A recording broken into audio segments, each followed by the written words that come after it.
होइन हिँड भन्छ जाने चाहिँ कहाँ हो ससुराली हस्पिटल तँलाई बोक्ने बेला चाहिँ लाज भएन हस्पिटल जान लाज भयो म किन हस्पिटल जानु त जान म गएर नहुने तँ जानु पर्ने भयो म चाहिँ किन जानु पर्ने त्यहाँ तिमीलाई खसी बनाएर ल्याउनु पर्ने भयो अरूका बुढीले बुढोलाई डाक्टर बनाउँछन् पाइलट बनाउँछन् उद्योगपति बनाउँछन् व्यापारी बनाउँछन् हाम्रो गुवाङ्री चाहिँ खसी बनाउँछु मान्छे किन बनाउँछस् खसी बिहा गरेको 5 वर्ष भयो 4वटा छोरी घरमा अर्को यता घरमा अनि यसलाई खसी नबनाएर कसले खसी बनाउने तिमी खुरुको हस्पिटल हिँड्छौ कि भेटनारी लैजाऊ म चाहिँ होइन तँ चाहिँ हस्पिटल हिँड्दा आइज मेरो डेट आएको छैन किन जाने त्यो डेट नआयो नि पेट त आयो त लु खुरुको हिँड्दा हस्पिटल लु आएर अटेरी भएको छोरो छ कि छोरी छ चेक गर्नु पर्यो हस्पिटल गएर हिँड्न अब 1 महिनापछि जन्माइदिन्छु अनि मरुन्जेल हेरेर बस्नु 4वटा छोरी जन्माई 4वटा स्याङ्जाको भालु पहाड जस्ता चोसेर घोसे हेर्न उनी एउटै छैनन् होइन अलिक राम्रा छोरी जन्माउन सकिनस् अब त्यो त बाउकै अनुहार पनौतीको पाहा जस्तै परेछ अनि कहाँबाट छोरछोरी राम्रोसँग जन्मिन्छन् त अनि मैको त गाभे त राम्रै हुन्थ्यो होला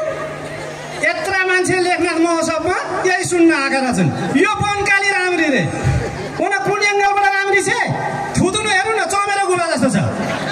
म त्यति नराम्री रहेछु त के हेर्नु बस्यो अर्की लागेको हुन्थ्यो नि तै हेर्दा हेर्दै अलिकति राम्री हुन्छस् कि भन्नु बसे नि आफू नि आफू महेन्द्र गुफा जस्तो मुख छ नाक हेर नाक पृथ्वी चोक जस्तो छ कपाल हेऱ्यो भने गोरुले हान्ने जस्तो यस्तो निस्किया छ आफ्नो नि आफ्नो निहुरेर हेर त हुन त निहुरी नै हुँदैन फेवा ताल जत्रो पेट छ मुख हेर्नु त एकचोटि सेतीको खोज जस्तो छ बोली त अनि सुन्नै हुँदैन तित्राको जस्तो छ यो हिँड्न लागि पनि यसरी हिँड्छ हिँडाइ केटाको जस्तो छ मेरो हिँडाइ केटाको जस्तो रहेछ त के हेरेर बस्यो अर्की ल्याएको हुन्थ्यो नि तै हिँड्दा हिँड्दै केटीको जस्तो हुन्छ कि भनेर बस्यो नि तिम्रो बोली त छेपारोको जस्तै रहेछ पहिला बिहा गर्नुभन्दा अगाडि चाहिँ निशा तिमी भन्दा राम्री त यो संसारमा कोही छैन भन्थ्यौ त प्रेम अन्ध हुन्छ भन्थ्यो ऊ बेला आँखा देखिएन भन्यो नि ए ऊ बेला पो आँखा देखेनौ अहिले त देख्यो होला नि के हेरेर बसेका छौ ओ त्यहाँ साह्रै चुवाख रहेछ उसैले हेरेर बसिरहेछ अहिले त म पानी छोड्दिन छोड्दिन ए नदौडी बच्चा फुत्त झर्ला मलाई गाह्रो भयो गाह्रो हुन्छ भने थाहा रहेछ त किन तिम्रो बाउ गर्न मलाई धेरै रिस नउठाउ है यस्तै थुतु नचलाइस् भने यही मौसमबाट एउटी लिएर हिँडिदिन्छु अनि हेरे होलिस् हेरौँ त कसले चाहिँ पत्याउँदो रहेछ यो अनुहारलाई कसले पत्याउँछ अरे ओ त्यहाँ कोका कोला फिलहरू हाल्यो अघि नै हेरे आएरै छ मैले प्रस्ताव गरेँ भने अहिले दौडेर स्टेजमा आउँछ ए नानी के छ विचार मसँग बिहा आउँछौ त के अरे उसको त टिभी भन्दा पनि राम्रो बोयफ्रेन्ड छ अरे पहिलो गाँसमै ढुङ्गा ला ओ चस्मा लाउने नानी तिमी बिहा गर्छौ त मसँग के रे इन्गेजमेन्ट भइसक्यो अरे मान्छे त सानै छौ त कति हतार भएको ओ नानी तिमी गर्छौ त मसँग बिहा के रे बुढो विदेशमा छ अरे तेरि यो पोखरामा त केटीहरूको त सिउँदो मात्रै खाली रहेछ हस्पिटल हिँड किन जाने हस्पिटल हिँड जाँदिन म होइन यो पोखरा केटीले नि मलाई पत्याएनन् यसले पनि पत्याइन हस्पिटल हिँड्नु जाँदिन म लिएर मस्क्यो कि भने यतिको जाँगरीले केटा पाउँदा कोही न कोहीले त्यसको हात उठाउनु नि यसले भाउ खाएको देख्दा तिमी जाँगरीलो होइन पेटको बच्चै तर्सिने गरी कस्तो घोडाले जस्तो हाँसे कि म त्यसरी हाँसेछु तिमी जाँगरीलो भनेर यहाँ कसले पत्याउँछ ल भन त पत्याउनै पर्दैन पर्मानी छ त अब 81 पेट बढो त यसपालि त 3-4 पाउँछ कि क्या हो 3-4 पाउनलाई म सुँगुरको माउ हो उतुलो त त्यस्तै छ पुछार नभएको त हो नि होइन किन कुट्छेस् हे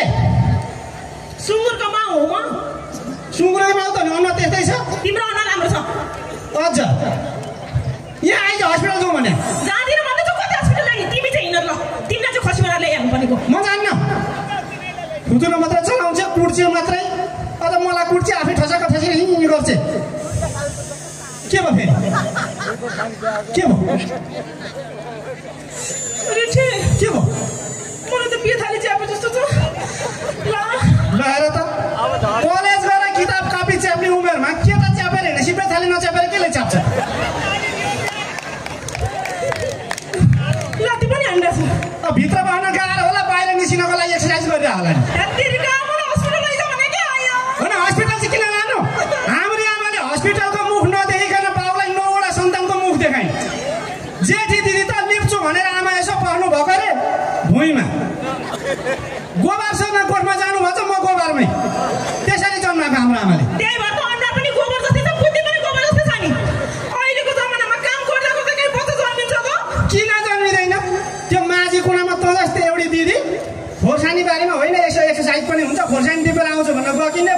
टिप्ता टिप्ता राख्ले आछौ आछ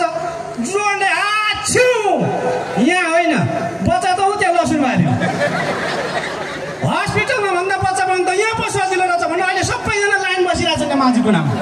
त पनि जान्छ यस्ता लाइन बस्न बुढा गतिलो भएन भने बुढीहरूले दुःख पाउँछ भन्थे हो रहेछ अरूको बुढाहरूले पेटमा बच्चा आएदेखि स्याहार सुसार गरेर माया गरेर त्यो बच्चाको नाम राखेर कति गर्छ आफ्नो भने मैले पनि नाम त राखिसकेको छु नि के राख्यौ छोरा जन्मे बेगनास्ताल छोरी जन्मे रूपाताल तर मलाई छोरै चाहिन्छ अनि छोरी रहेछ भने छोरी रहेछ भने चावडी घरमा छ नि यो फालिदिउँ बरु पोइ फाल्छु यो बच्चा त फाल्दिनँ होइन सबै यसका माइती गाउँले मात्र आएको थियो क्या ताली बजाएर हाँस्छन् मात्रै त जिन्दगीमा के त सबै गर्नु लप्याजी नगर्नु देखिहाल्यौ 4 वटा करङ 8 वटा हुने गरी हानी ल तारा तिमी पनि आथ्यौ लात हानेको त देखेनौ नि धेरै तारा तारा भनेर दारा नदेख अहिले भेट्लास् फेरि भेटिसके अघि नै स्टेज पछाडि भेटेर भइसक्यो हाम्रो तर मैले त्यस्तै खसी बनाउँछु त भने होइन नि मेरो यो पेट बढे सँगसँगै यसको त्यो तारासँग पनि निकै हिमचिम बढेछ अब हामी छोरा मान्छेको मन ठुलो हुन्छ क्या बिचरा ताराको बुढो विदेश गएको 1 वर्ष हो छिमेकमा चाहिँ यसो साह्रो गाह्रो पर्दा छिमेकको नाताले सघाउनु गएको हो रिठे त्यो पल्ला भने रमेश छ नि त्यसको बुढी पनि विदेश गएको 6 महिना भएछ कि बिचरा एक्लै छ म नि सघाउन जाऊँ सघाउन किन त पहिल्यै जान हो तिमीले सघाउन जाँदा चाहिँ केही नहुने मैले सघाउन जाँदा चाहिँ पहिले जानु पर्ने यो 4.5 वटा बच्चाकी आमालाई कसले लान्छ यहाँ ओ पाएदेखि बद्री पङ्गिन दाइले लान्थ्यो नि मुख मिचेर बसेका छन् के रे दाँत छैन रे मोही खानालाई दाँत चाहिँदैन क्या दाइ ओठा कालो भइगयो नि हिँड्यो होइन को हिँड्यो बद्री पङ्गिन दाइ हिँड्नु हो होइन मेरो पेटमा बच्चा हिँड्यो हिँडाइ छोराको जस्तो छ कि छोरीको जस्तो छ छोरीको जस्तो छ त्यसो भए सिधै कमाती सौता हाल्छु म यसमा ल हेरौँ त कसरी हाल्दो त्यो सौदा मेरो कारणले गर्दा मात्रै छोरी हुने हो नेपालको कानुनले अहिले दोस्रो बिहा गर्न दिँदैन नेपालको कानुनले दोस्रो बिहा पो गर्न दिँदैन त लुसुक्क कसैले थाहा नपाउने गरी कोठा खोजेर छुटेर हान्न दिइहाल्छ नि ए तिमीले खुसुक्क केटी खोजेर कोठामा राख्यो भने म पनि खुसुक्क केटा खोजेर कोठामा राखिदिन्छु ल होइन गङ्ग्री समाजले के भन्छ तिमीले ल्याउँदा त समाजले केही नभन्ने मैले ल्याउँदा चाहिँ के भन्छ जेसुकै भन्नुहोस् धेरै रिस उठाएर घरमै ल्याएर भित्राइदिन्छु म मेरो इज्जत म छोरो मान्छे हो नि त तिमी छोरा मान्छेको मात्रै हुन्छ इज्जत हामी छोरी मान्छेको हुँदैन छोरी मान्छेको इज्जत भनेको हामी बुढाहरू हो नि त सबै यसका माइती गाउँले आएका छन् क्या ताली मात्रै बजाउँछन् त पहिला यो मेरो नाक चारी चुच्चा जस्तो चुच्चा थियो यसले लोप्पा खुवाउँदा यस्तो बनाइदियो तिमीले पनि त मलाई यस्तो बनाइदियो नि लभ गर्ने बेला के भन्थ्यौ निशा हामी दुईजनाको बिचमा कोही आउन दिन्न 4 छोरी त आइसक्यो यो त 5 हो छोरा नपाउन्जेलसम्म त बस्यौ नि यो त आइरहन्छ ल म छोरा पाउन सक्दिनँ के अर्थ तिमीले भने छोरी चाहिँ पाउन नसक्ने छोरा पाउन चाहिँ किन नसक्ने नसक्दाखेरि राजीनामा दियो अर्की ल्याउँछु कसले पत्याउँदा हेर्छु म पनि कसले पत्याउँछ अरे किन पत्याउँदैन तैँले नसकेपछि मलाई त बाटो खुला गरिदिनु पर्यो नि अर्की ल्याउँछु छोरा पाउँछु प्लास्टिक गर्छु विदेश पठाइदिन्छु होइन प्लस 2 पढाएर विदेश चाहिँ किन पठाउनु पर्ने छोरा विदेश गयो भने आइफोन पठाउँछ आइफोन पठाएपछि फेवातालको छेउमा बस्छु तालका फोटा खिचेर देखाउँछ कसैलाई ए भनेपछि मैले तिमीलाई विदेश पठाउनुको लागि छोरा पाइदिनु पर्ने तैँले मात्र होइन अहिले अधिकांश नेपालीले छोराछोरी पाउने भनेकै विदेश पठाउनलाई हो पहिला दोषमा टिका लगाएर के भन्थे थाहा छ सन्तानले डाँडा काँडा ढाकुन् भन्थे अहिले त्यसो भन्दैनन् सन्तानले देश होइन विदेश ढाकुन् बाबुआमालाई तेल भिसामा डाकुन् मेरो आधी उमेर गइसक्यो कि छोरा दिए कि डिभोर्स दिए ए अहिले आएर डिभोर्स माग्यो होइन ऊ बेलामा मेरो बाबुआमाले नमान्दै किन भगाएर ल्यायो त मलाई बिहा गर्न पैसा थिएन त्यही भएर भगाएर ल्याएँ ल ठिक छ तिमीलाई डिभोर्स चाहिएको रहेछ म डिभोर्स दिन्छु ल तारा कुरो मिल है यो डिभोर्स दिन लागेको बुढोलाई कसले कोही खान्छ हामी खाइदिउँ न त भयो मन जोडिँदा त डिभोर्स माग्यो थुतुनु जोडेर के हुन्छ सास मात्रै गर्नुहुन्छ के त अब वकिल र पेपर ल्याउँ त लिएर वकिल पनि लिएर पेपर पनि लिएर त्योभन्दा अगाडि चाहिँ लाल पूजा लिएर भने लाल पूजा चाहिँ किन डिभोर्स गर्दा साँच्ची पाउनुपर्छ क्या हो आधी सम्पत्ति चाहिएन अनि आधी सम्पत्ति कसलाई मलाई डिभोर्स गर्दा त आधी सम्पत्ति दिनुपर्छ पारिगयो नि मरे म सम्पत्तिको कुरा गर्न साथै छारे रोग लाग्ने ढलिसक्यो उठा आइया उठा भनेको मान्दा उठा भने ताराले अर्को केटा लैसक्यो तारा लाने म त गरिबको छोरा खाना लाउन नि दुःख छ सम्पत्तिको नाममा त्यहाँ एउटा झुप्पा भयो सबै मलाई थाहा छ जे जति छ अब आधा भाग लाग्छ डिभोर्सै गर्ने भने हैन त 4वटा छोरी छन् 4वटा छोरीमा 2टा छोरी तिमीलाई 2टा छोरी मलाई अनि यो पेटको बच्चा छ नि यो पनि आधा भाग लाग्छ भने पेटको बच्चा नि भाग लाग्छ त्यसो भए मलाई खुट्टापट्टि दे टाउकोपट्टि तैला खाना खोज्ला चुप लाग तिमीले त त्यो 4वटा छोरीको बिहादान पनि गर्नुपर्छ त्यही छोरीबाट पन्छिन खोजेको 2टीको बिहादान पनि गर्नुपर्छ भन्छ हे तेरीका तिमीले छोरै चाहिँ किन चाहियो छोरो भए मरेपछि यसो आगो लगाइदिन्छ नि त ए आगै लाउनु त किन छोरा चाहियो छोरीले नि आगो लाउनु मिलिहाल्छ नि छोरा छोरी नै भएन भने पनि सलाएर दाउरा भयो नि आगो लाग्छ कुरै बुझ्दिन छोरा भयो भने वंश बढाउँछ नि त ए वंश छोराले बढाउँछ त्यसमा तिमीले मलाई के ल्याएको एक्लै वंश बढाएपछि भइहाल्थ्यो नि कुरै बुझ्दिन यो ग्वाङ्ग्री अहिले जमाना ठिक छैन टिकटक सिकटक बनाउने झल्याक झुलुक गर्ने छोरी पाइयो भने पहिला गयो भने हाम्रो नाक काटिँदैन ए अनि छोराले पनि त अर्का छोरी पहिला ल्यायो भने नाकै काटिन्छ हो नि बुझ्दै बुझ्दिन छोरो पाइयो भने पछि पाल्छ नि त बुढेसकालमा हामीलाई ए पाल्छ यता आउ त ऊ त्यो साइलोमा देख्यौ त्यो दाथुम्ला बुढा ए त्यो भएको 3टा छोरा एउटा छोराको परिवार अस्ट्रेलिया एउटा छोराको परिवार अमेरिका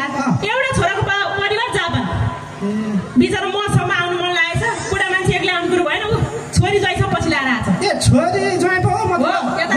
भने यता आऊ ऊ त्यहाँ हेर त त्यो माइली आमालाई ती माइली आमाको एउटा मात्रै छोरा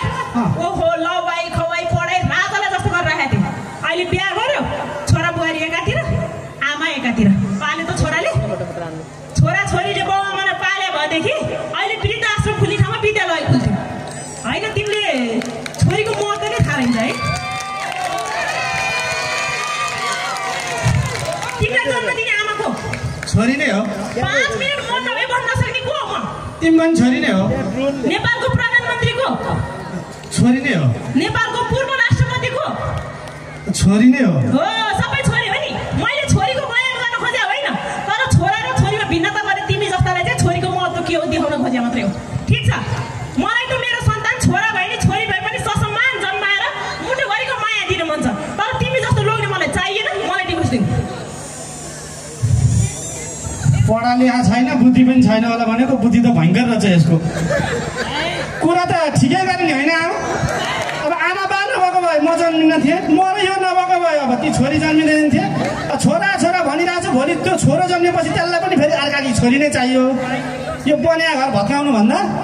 अब त्यसलाई नै सघार्नु राम्रो होइन चुप लाग बुढी जो ल हिँड भनेको घर जाउँ जाँदिनँ ल किन जान्नुहोस् जाँदिनँ अदालत चाहिँ जाउँ डिभोर्स गर्ने भने होइन ल कसले भन्नु डिभोर्स गर्ने भन्दा फेरि अघि तिमीले भने होइन त राम्री छ कुन्चिलेले छोड्दै म लान्थे भने डिभोर्स भने त्यताबाट भने होला मैले भनेको छैन बुढाबुढीको झगडा परालको आगो च्याप्पा समय घरतिर लाग्यो ल आइज अब छोरा र छोरीमा भिन्नता गर्छ गर्दैनस् गर्दिनँ बरु गर्दिनँ